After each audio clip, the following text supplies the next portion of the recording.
we are still trying and figuring this thing out as we go. But with tonight, I thought we would talk about the Austria game. We just finished right now. It was pretty good. We obviously had heard about Ralf Rangnick, and you could see in the match that it wasn't that easy for France, with even with the team that they had. They got frustrated quite a bit. They won, and they probably should have got at least one goal more. So yeah, there's that. But I think overall, even with team which has a lot less so-called quality in the Mm. kind of players that he has, Austria played quite well. Dom, what do you feel of the game? Yeah, basically the same thing, Dev. This Euros, it started off well for the favorites. Like Germany had a brilliant game against Scotland. And I thought, okay, we're gonna see a lot of the same thing, right? The big teams just steamrolling the little teams, and for a while, yeah, it seemed that way. But then somewhere along the line, the little team, the so-called little teams, started fighting back, and now we have teams like Serbia, for example, and teams like Austria tonight actually giving the big teams, so-called big teams, a run for the money, and it's beautiful to see, and it just shows you that a well-drilled collective, a collective that has a structure, a collective that has the idea, and that idea is kind of ingrained across all the team, the whole team. When you have that, that is much, much more powerful than just individuals sprinkled across the pitch, right? Now, unfortunately for them, France, they do have a team, right? It's not just individuals, but that team is stacked. That team is just ridiculously stacked. When you look at France, look at England, I think those two teams, they just have teams that, it's just too much. Even it's a cheat code. It's a cheat code for the international stage, because you're not meant to have so much firepower, so much individual brilliance in one squad. But here we are, and that's how it goes. I mean, international football is just like that. You have the cards that you have. You don't really get to choose them or pick them or buy them. You have what you have. So it's part of football. And you know what? I'm glad that it wasn't a steamroll, but at the same time, I'm not surprised by a France win. No, absolutely not. And it's wonderful watching them. Like, I mean, watching Mbappe play is great. Like even today, it was phenomenal, honestly, in many phases of the game. And he probably should have definitely got at least one more goal, at least one, if not more. So yeah, it's a wonder watching them play. And if as a country you're lucky to have all those players, then good for you. Because then in the national, tournaments and championships where the country represents, you can obviously play well and win trophies. So that's always good. But yeah, going back into how that felt like, if you look into some of the data, like pretty much even Stevens in terms of ball possession. I mean Austria had 52% to France's 48. That's pretty strange, I would say. Not that France is a possession-based team. Deschamps has never honestly been that possession-oriented, I would say. So, yes, makes sense. And but then within that, you can see the XG difference. Like France had 2.03 compared to Austria's 0.77. So even though Austria had a lot of possession, they couldn't really convert that into scoring chances, which France did. But and this is the most important thing in the whole game, both teams had two big chances. France had two, and Austria had two. So even though the XG wasn't that high, they created exactly the same number of big chances that France created. As you watch the game, Dom, who came out to you from the Austrian side, because they lost? I mean, we'll talk about France, but from the Austrian point of view, which players stood out for you? Which players stood out? Well, let me have a think. Let's look at the team. The team itself, when you look at the starting 11, it's one thing that you notice is it's not exactly a team of superstars, right? So it's not that one player is going to take over and carry the whole team. It's more the collective idea that matters, right? So that's the power of this Ragnick team. That's the power of the whole RB industry, right? Because they are based on those ideas, those same ideas. I mean, if I had to pick one player, I don't even know. I would say that usually Limer is the one to watch out for. I think that he is a fine player. He usually does well in these situations. But I wouldn't necessarily say there was one player that stood out like above everyone else. It was more of a collective effort that kind of impressed me the most. It was the drilled aspect of this team. That's everyone on the same page, everyone doing what they're meant to be doing. So I don't know if I would go and pick and choose a single player. Maybe you notice someone who's really stood out, but to me, I wouldn't go and say, okay, they had a superstar now that kind of pulled this team through over the line. I mean, they did lose in the end, so they didn't really get over the line, right? But at the same time, it's the collective that needs to be praised, in my opinion, Dev. But no, maybe you noticed someone who really stood out to you. No, Manier, you call it out. I felt I think defensively they're pretty solid, and they all of them put in a heavy shift in terms of the press and collectively defending or collectively coming in offense the few times they did. It was interesting because both teams I think set up on a 4-3-1. I think that was the setup. So it was like almost the same structure in terms of setup. So I think Lima and Sabitzer, you could see them. They had a huge role to play in the entire game. They were pretty evident and visible all the time. And neither of them are like, as you said, so-called superstars, but they are workhorses, absolute workhorses, and that could, that was very much evident if you compare with how France was set up, where you had Thuram, Griezmann, and Dembele replicating what Limar, Baumgartner, and Marcel Sabitzer were doing, right? So those were the connecting, three who like so-called front three, midfield, whatever, that's Mhm. feeding the forward. So I think it was pretty similar from that side in terms of setup. And as you rightly called out, it wasn't that one person stood out, but yeah, um, a few people or a few players who were pretty much focused in doing what was required of them or their roles, which made the Mhm. team stand out. That would be my takeaway from the game. Mm. Exactly. I mean, that's the whole basis of their philosophy, right? It's just it's very high pressing, high energy, high intensity. The way they actually manage the distance as well. They know when to shrink the pitch, when to make it bigger. They know how to press and when to press. So that's big. It's not just chasing the ball like a headless chicken, like we like to say for Barca sometimes. It's when and how to press. So they know how to operate and how to set the tempo for their off the ball movement. And I feel like that's very, very important. When you look the way they do it, they go from the in position phase to the out of position phase very, very seamlessly. And that gives you the notion that this is more than just a national team, because national teams don't necessarily have these sort of details drilled down, right? They operate more on an individual level, whereas Austria felt like a club in those aspects because they are very, very drilled in the way they transition from phase to phase. And sometimes it's like a one big phase rather than a collection of several different phases, if that makes sense. Because when we talk about attacking and defending, yes, people say there's a two different phases, but it's just one thing, right? It's all connected because one implores the other. So the way you attack, that's the way you defend. The way you defend, that's the way you attack. So it's all connected. And Austria felt like they had that cohesion, right? The man-to-man press and the zonal. So it was partly zonal in the middle, and then it kind of, as they went up, it was more man-to-man. So that transition was also pretty smooth and pretty nice to see. And then France were similar to England, I would say, in some regards, where you would see them drop deep, right? They were very, very happy being in a 4-5-1 or 4-4-5-0, because Mbappe would sometimes just stay up and remain up. He wasn't even that involved in defensive duties. But France were happy with that because they have these outlets, they have the ways to hurt you, even if they are very, very deep. And then that is done by design. So compare that to England's yesterday when they were kind of pinned back by Serbia. So their 5-4-5-1 wasn't necessarily planned; it was forced into them.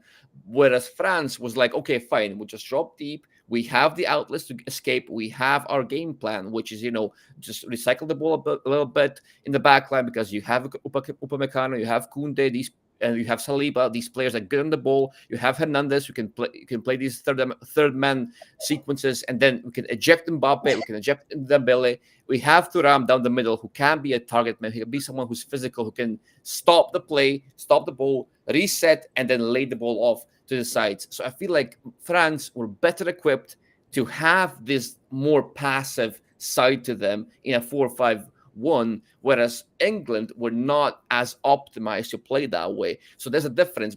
Even though both teams were similar, France had better weapons and better tools to actually execute on this idea. So that is one big thing that I would say that was different about France. And they were not perfect. Let me just say that they were not perfect. They were not far from it, because they had an opponent that was equally well equipped to tackle them. But at the same time, I think the idea was there. The idea was the right one, so to speak. Yeah, I would agree with you, and it does leave, the if you look at the standings and the group, I think Netherlands and France have now won one game each, and then Poland and Austria haven't won anything. So I think it'll be interesting to see what happens in this group. Also, not easy. Like all the teams are pretty okay. I mean, Poland was also all right. Austria played pretty okay today as well. So it won't be easy for Netherlands in the next two games against France or Austria. It'll be interesting to see which is the second team that makes it. I'm pretty much sure France is going to make it through to round 16 into this group from this group. Would be very keen to see actually Austria go through over Netherlands or Poland based on what we saw from a game, what at least what I saw from how the teams played. But it'll be interesting to see, interesting to watch that. Oh, absolutely. I mean, I would. Well, France will go through. We know that much. So now the question remains: yeah, who is the next one to go as number two? Because there's an option to go as number three, but let's say only the two will go.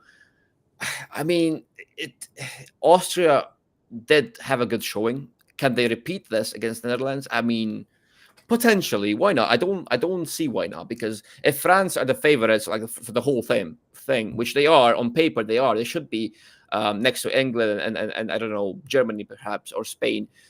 And if they can have such a good showing against France, who have a squad that is undoubtedly much better individually than the whole Austrian team, then yeah, why not? I think we could see more upsets because as I've said, from the very start of this tournament, the underdogs have been quite good, and I love that. I love that in a tournament. It's always nice to see. I know everyone roots for the underdogs, so do we. Even though we're Barca fans, but Barca have been somewhat of an underdog themselves lately, so we know how it feels. Even though you wouldn't say it, we do know how it feels. But yeah, it's always good to see. So hopefully, here's to more games like this one. And if Croatia are the underdogs, then yeah, even better. Okay, so let's look at France's strength, which is obviously their offense, and let's look at some of the numbers. The total shots 14, shots on target 3, um, shots off target are 6, block shots about 5, shots inside the box are 12, and shots from outside the box are 2. So without a question, they don't have a problem in getting in the box. And if you add the number of touches they had inside the penalty area, about 35. Is there something going wrong, or was Austria's defending insanely good that with 12 shots inside the box, 35 touches inside the penalty area, France could just about get one goal for all their efforts? Yeah, and it's weird because that one goal was an own goal. So it was not really a complete attacking performance by France, not by any means. I mean, you do have Mbappe, who is someone who creates shots so well off of dribble. So he dribbles, and after his dribbles, the shots that come off and the goals that come off, they're just of such a high quality that it's absolutely ridiculous, right? So they do have the player quality. They always have had that, and that's still the case now. Now, were there any problems? I think yeah, you said it when you said that it was actually Austrian defense that was the main problem, and it was because they were relentless, they were intense, they were organized, they were compact, and they were so aggressive and so precise in their aggression, so dosed in their aggression that it was actually very difficult to sustain any kind of pressure and to build any kind of attack because as soon as they got a ball, Austrians were really there on point to collapse and do their trademark gegenpressing and actually turn things around very quickly. So I feel like yes, partly France could have done better because they had the chances. Mbappe had a chance 1-on-1 that he usually buries 9 out of 10 times. He missed the whole goal. Thuram had a shot that got blocked. There have been a couple of instances where they could have gone ahead or just doubled their lead or whatever, but it was a lot of it has to do with how Austria was set up out of possession and how they kept it up throughout the whole game. Now, this sometimes happens when a smaller team, a quote unquote smaller team, faces a bigger team. You get a bit fired up, right? You get this I don't know, this spring, this fire inside you, and you perform a lot better than you usually can. So maybe it is the David and the Goliath thing, where you just get this spur of power and you do more than you're usually capable of. So maybe that was part of it, because that sometimes happens. Because we've seen, I keep going back to Barca, but we see when Barca play these teams and their goalkeepers turn into the old timers. That sometimes happens. So maybe there's a part of that in this game as well. And it's a big tournament as well, so it happens, and that's football for you, and we can only be grateful because it makes for great showing, great viewing. Yeah, and maybe also this, one of the reasons why I think Bayern wanted Rangnick this year so badly. He didn't agree because he wanted to stay with the Austrian national team. It also tells you that probably this is what Rangnick wanted to create in Manchester United as well, but he couldn't because of various reasons. It goes to show that player profiling, and you and I talked about player profiling a lot. But if you have the right coach with the right kind of player profiling, they can perform better than their names suggest, and that's what we saw with the Austrian team, I guess, to a small extent. Just wanted to ask you about, a couple of people. Ousmane Dembele, ex-Barca, obviously a lot of interest in what he does across the Barca fans. What did you feel about his game today? Uh, I wasn't that impressed. I mean, Dembele is Dembele. He's always going to be like that. Always going to be a bit frustrating because he keeps trying. He's a volume dribbler, right? So he will keep trying and he will keep losing the balls. But sometimes along the way, something will click and then he can just break the game. He's that kind of a profile who will be frustrating, but he will also be the game breaker for you if you give him the tools to be that guy. Now, I've not really seen enough tonight from him. Maybe I've just not paid attention to him that much, but I've just not seen him influence the game as much. The best parts of him that came through have been, interestingly for me, is when Mbappe kind of switched sides, and there was a couple moments in the game when you had Mbappe and Dembele on the same side, and we saw that throughout the season at PSG as well, and that's a good way to use them sometimes because you have players of immense gravity, immense technical quality, and then you can absolutely dominate the certain zones, and you also pull the players there, you create space elsewhere. And those two players in those close proximities and combined together, I feel like that can be incredibly powerful and potent. And that was also the moment that kind of created the goal for France. It was an own goal, of course, but yeah, it was Dembele and Mbappe on the same side combining and trying their own thing, and then Mbappe breaks through and sends a cross, and then sadly for Austria, it deflects into their own net. But I feel like those moments he was good, he was combining, he was actually doing something. But other times he was doing the Dembele thing where he would just dribble into three players, lose the ball, and then off Austria went into a counter attack. So I feel like we saw both sides of Dembele. We saw Dembele and Dembele's evil twin, as we like to say at Barca. But yeah, it was more of the same thing, where you get the good and you get the bad, and it's never one or the other. It's always both for Dembele. Now, the only question is which one of those sides is going to prevail a bit more, and which one are you going to get more of? And tonight it was not bad, but it was not really great either. So I feel it was just a not a flat performance, but just not an inspiring one for Dembele. Yeah, I think he recently said that Luis Enrique gives him a lot more freedom in Hmm. terms of how he plays, so he can switch to a 10 or he can play on the wings. Yeah. Basically, he has the freedom to roam about, right? And for Barca and for France also mostly, he is confined to the wing, especially when you have somebody like Mbappe on the other side. It's hard to just play like a very free kind of a role. But my question is he that player from a profile perspective? Everybody thinks about him as a fast winger, overlapping, great counter threat, and so on. And he does perform well. I mean, some of his best numbers in Barca were from that position.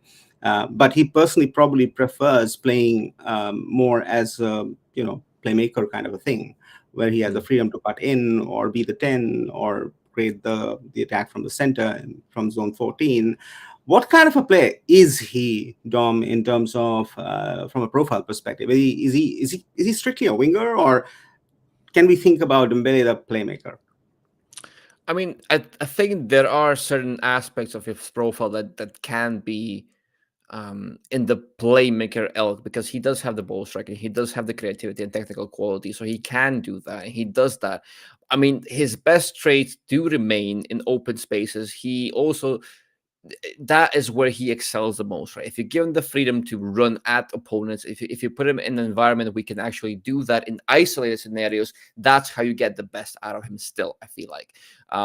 When he gets more freedom, it's a double-edged sword, because his decision making is not always the best. So sometimes he will think, okay, now I have the ball. Instead of going wide into the space, I will go in the middle and I will try and play make and try and beat the guy that beats 2, 3, 4, or 5 players. And on a good day, Dembele can be that guy, and he will beat 2, 3, 4, or 5 players.